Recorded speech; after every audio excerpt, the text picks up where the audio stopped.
రవి గారా అండి మాట్లాడేది? అవును. Hello. Hello. TV actor Ravi గారా అండి? అవునండి. నా పేరు కేశవరెడ్డి అండి, రాష్ట్రీయ వానర సేనకి వెళ్ళి మాట్లాడుతున్నాను నేను. కేశవరెడ్డి ఎక్కడి నుంచి అండి? రాష్ట్రీయ వానర సేన అని హిందూ ఆర్గనైజేషన్ అండి.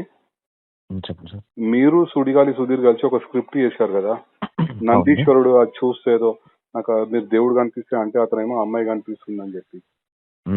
అది కరెక్ట్ కాదు అండి, ఇట్లా హిందువులను కించపరచడం. అది చిరంజీవి గారు బావగారు బాగున్నారో చేశారండి. ఏది సరే అండి, వాళ్ళు ఏదో తప్పు చేశారని మీరు కూడా అట్లనే చేస్తారా అండి? అది తప్పని చెప్పలేదండి ఎవరు. ఏనండి? అది తప్పని చెప్పలేదు, అందుకే చేశాం. చిరంజీవి గారే చేశారు కదా అని మేము చేసాం. ఇప్పుడు చిరంజీవి గారు ఏ సినిమాలో చేసిన ఎన్ని సంవత్సరాల క్రితం అండి మీరు చెప్పేది?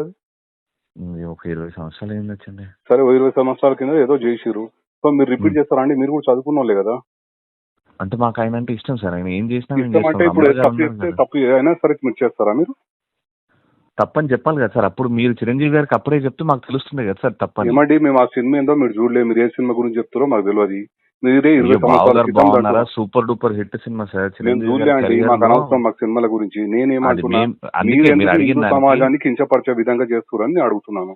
ఏం చేశాను సార్ సమాజం ఎట్లా ఏం చేశాం? అవును, మీరు స్క్రిప్ట్ చేశారు కదా, వీడియో ఉంది కదండి ఓపెన్ గా. అవును, ఏం చేసాం?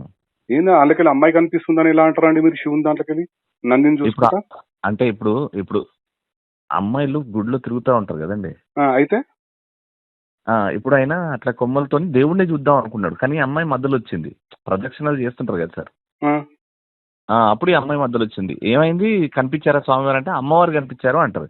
ఇప్పుడు మనం ఇంట్లో అమ్మని చెల్లని వదినని అమ్మవారు అంటాం కదా సార్. అంటారు, కానీ మీరు అంటే ప్రతిసారి ఇట్లా హిందువులను కించపరచుకుంటా మీరు స్క్రిప్ట్లు చేయొచ్చు. మీరు అంటే సమాజానికి ఇక్కడ నేను అడిగింది ఎక్కడ ఏ దేవుణ్ణి కించపరిచాము అని.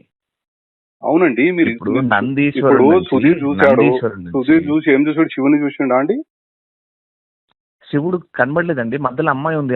మీరు కావాలనే స్క్రిప్ట్ అట్లా చేసిరు కదా, మీరు స్క్రిప్ట్ కావాలని చేసి హిందువులను కించపరచుకుంటా అట్లా అమ్మాయి మధ్యలో కనిపించింది, గుడిలో అమ్మాయిలు కనిపిస్తున్నారు అని ఎట్లా మాట్లాడతారండి మీరు? ఇప్పుడు పార్వతీ మాత ఉంది, మన